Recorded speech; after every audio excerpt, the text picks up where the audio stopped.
So Nehru once was criticized and that he called a dictator in parliament, and that would not have pleased him. So he replied immediately, he retorted. He said, I don't think I'm a dictator, but if I am, I'm surely a very bad one. कैसे तीरंदाज हो कि चिलमन से लगा बैठे हो, छुपते भी नहीं, सामने आते भी नहीं. And Vajpayee just smiled, made some light-hearted banter, and moved on. Eknath Shinde or any of the others could have also got a comedian to counter what was being said by Kamra and do it as effectively. And you and I would have enjoyed it all. Politicians in the past have lumped it or smiled at it or moved on. On the whole, that has been the norm. So it is a bit, it's sad. I find it really sad that this kind of reaction should be forthcoming. Do you think there is a Lakshman Rekha for comedy? There should be a line that should be drawn. Some people can say that Kamra is very partisan. So he's only poking fun on one side. But so what?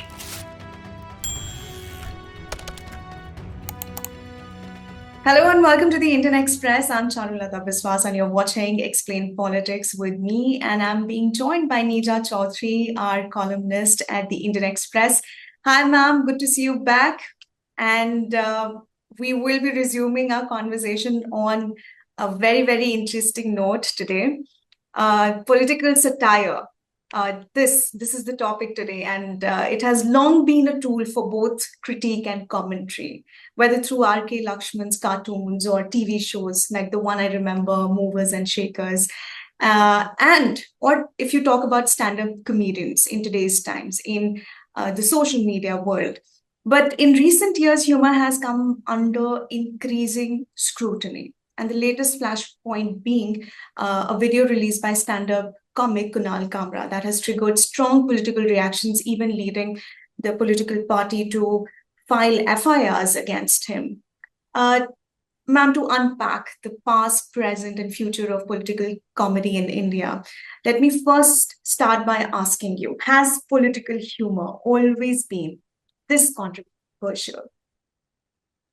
Look, humor has had a place in politics ever since I can remember. Even the most powerful prime ministers, the weakest prime ministers, and they were all cornered. That's part of democracy. People take pot shots at you. And of course, it's not that they didn't, that they like criticism. No prime minister, no politician, and actually none of us like criticism of ourselves. But politicians have to take it and are expected to take it because that's part of democracy. And therefore, you swallow many a bitter pill when people take pot shots at you, take digs at you, and you take digs at people also, at your opponents. But that's a wonderful part of democracy, parliament debate, and so on. So for, in the past, when you look at it, of course, some have been better than others. Some could take pot shots at themselves, others could not. They took pot shots at others. But I don't remember FIRs.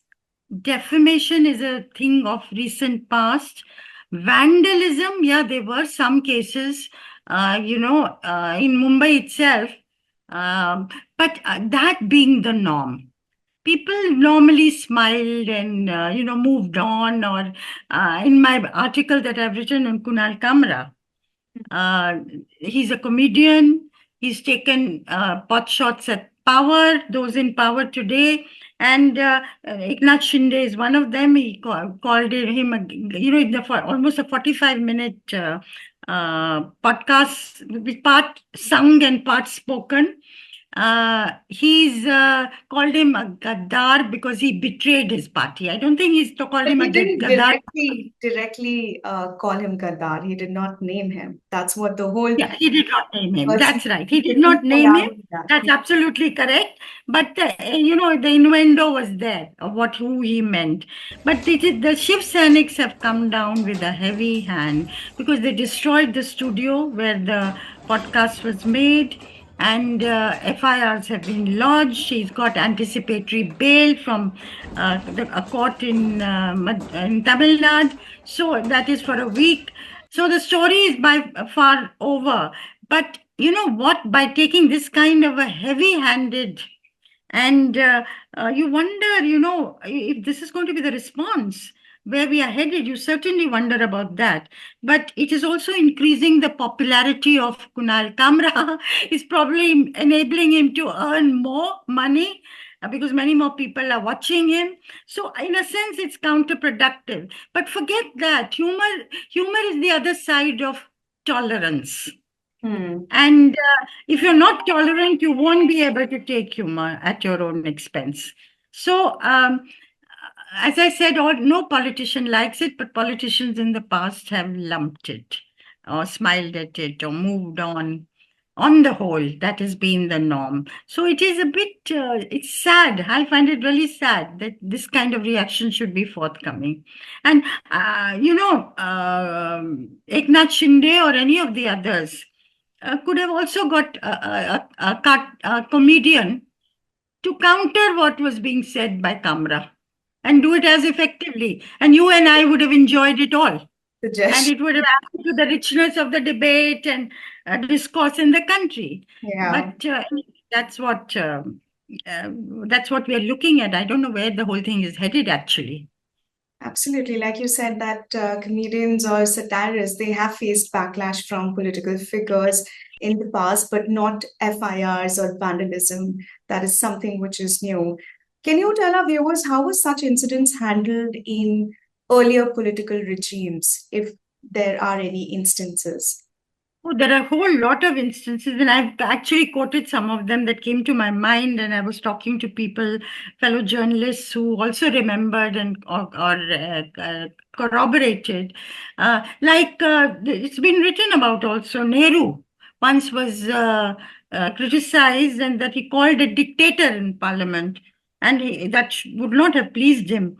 So he replied immediately. He retorted. He said, I don't think I'm a dictator, but if I am, I'm surely a very bad one.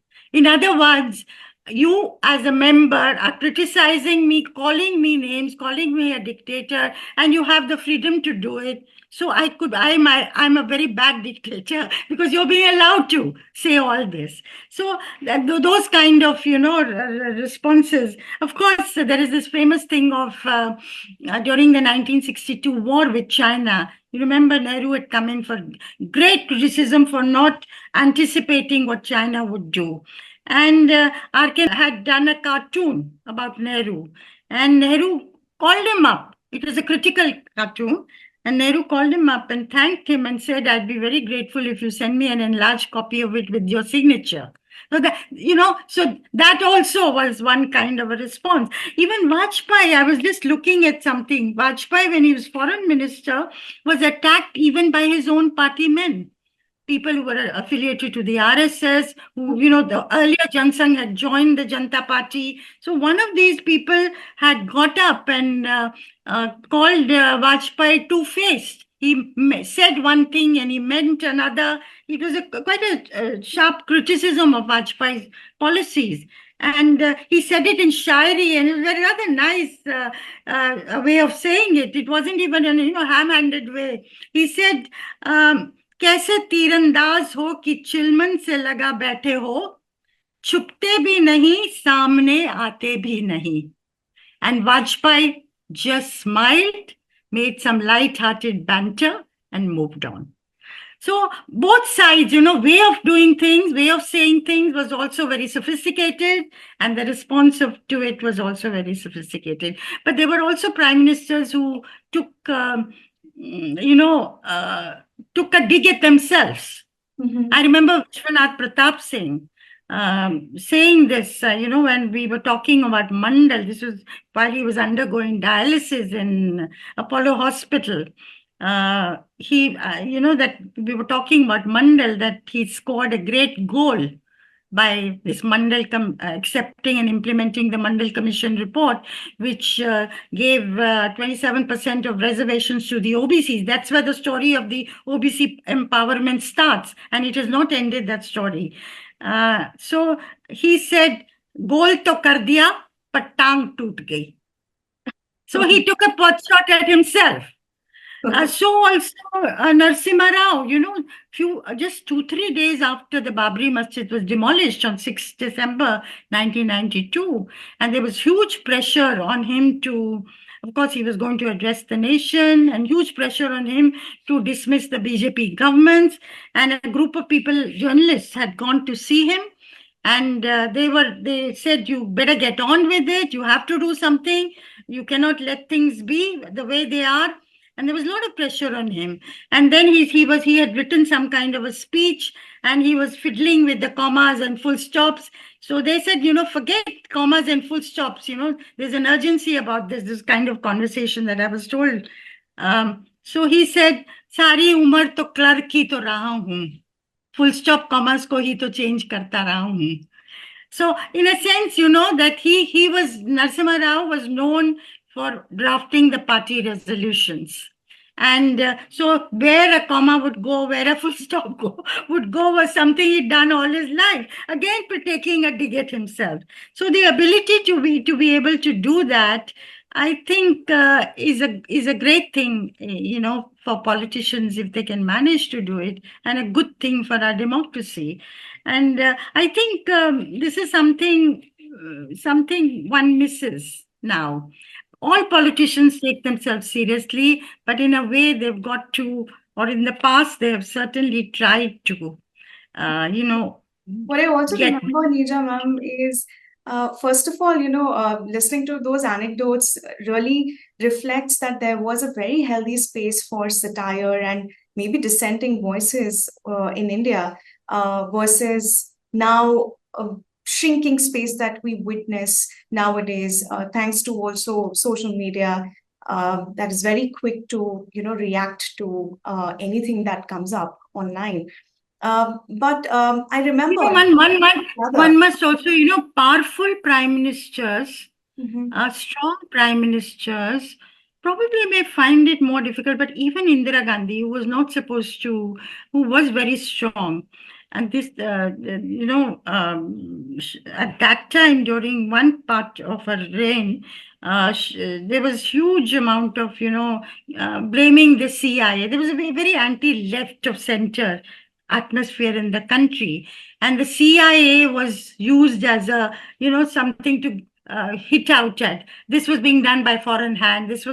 CIA was responsible for it. The Congress party would resort to that all the time under Indira Gandhi. So one day, Pilu Modi, who was a Swatantra Party, right-wing Swatantra Party, a member of parliament, he came into parliament and he was wearing a placard which said, "I am a CIA agent." So even Indira Gandhi, at whom he was poking fun and cocking a snook at, she burst out laughing. So, I mean, even powerful prime minister like Indira Gandhi, who you didn't expect would react like that, But you're right, in terms of social media, yes, the game has changed completely. And the kind of, But the trolls. before we dive into the social media part of this whole argument, I want to bring in the kind of comedy that I have seen and how politicians have reacted to it, like Lalu Prasad Yadav being one of the prominent ones. He has also taken a dig at himself quite a number of times. And very recently, also, we have seen Rahul Gandhi, who has been called Pappu a number of times. He's been made fun of, but at the face of it, they all have been very, very, they have taken it easy. They have not gone hard on people who have made fun of them. So, do you think there is a Lakshman Rekha for comedy? There should be a line that should be drawn because the larger conversation also being, there's free speech and there's defamation in political satire. So, in your opinion, should there be a Lakshman Rekha? Look, you can call for a Lakshman Rekha. The laws exist already as they are. Defamation, you can certainly go in for defamation.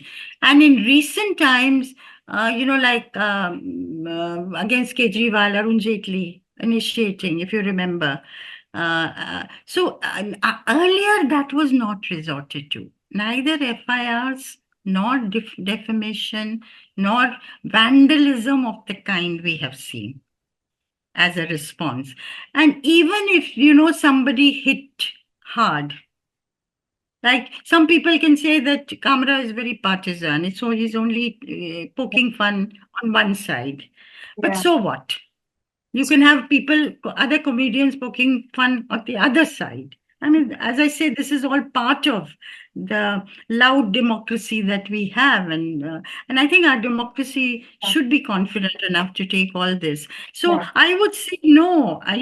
As far as comedians are concerned, give them a long rope. The Lakshman Rekha should not be a very narrow one at all. Take it in your stride. How does it matter? Of course, it's a very devastating tool. There's no doubt about that. Therefore, you have to think intelligently of how to counter it without resorting to FIRs. But then the communication revolution, the kind of technology at hand, gives you an enormous opportunity to counter it. Unfortunately, social media and the trolls sometimes tend to be there is abuse and sometimes filthy abuse. And as again I've written, probably no prime minister or no leader of the opposition in the past have had to face the kind of abuse that the present prime minister and the present LOP have had to face. But that's the nature of the beast, that is social media. And in a sense, it's more rough going. But again, it's part of the game because you have the advantages as well as the disadvantages. But I think the spirit, the large-heartedness, and spirit with which you take it, again, is part of being in the public space. Absolutely. So, ma'am, if you have to give one piece of advice to both the sides, what will it be? In order for comedy to thrive in India, and like you said, there's nothing like pro-establishment or anti-establishment. Comedy is comedy, satire is satire. What is And one yeah, piece of advice that you would like to give? no, I would say there is room for greater humor, more and more and more humor than rather than less and less. And don't constrict and restrict this space. I again in the U.S. the White House correspondents have a dinner every year, Mhm. and they invite the President of the United States to be there, and there is a comedian. Mhm. And the comedian takes pot shots at the president. Mhm. And then the president also takes pot shots at the journalist present. Like, I was reading a very interesting thing, Biden's time. Of course, the one exception has been Donald Trump, who did not go to these dinners when he was president in his first term. The dinner is supposed to be somewhere end of April now. Let's see whether he will go to this one in his second term. But in Biden's term, there was obviously a comedian who talked and said, to the president, ever since you've come into office, things are really looking up. Gas is up, rent is up, food is up, and so on and so forth. And the president would also, reply in kind, but all in good humor, all in good spirit. These White House correspondents write about the president, and the president, of course, has to have a relationship of dignity with them. So I think that is the kind of environment, you can in good spirit take the criticism that comes at you. Absolutely. Thank you for that, ma'am. And thank you so much, everyone, for watching this. Neeja ma'am has given a beautiful piece of advice and also anecdotes. And if you want to know more about what she thinks, go on our website, indianexpress.com, and read her article. Thank you so much, ma'am, for joining me. And thank you, viewers. We'll see you next week again this time. And till then, take it easy and have fun. Thank you so much. Thank you.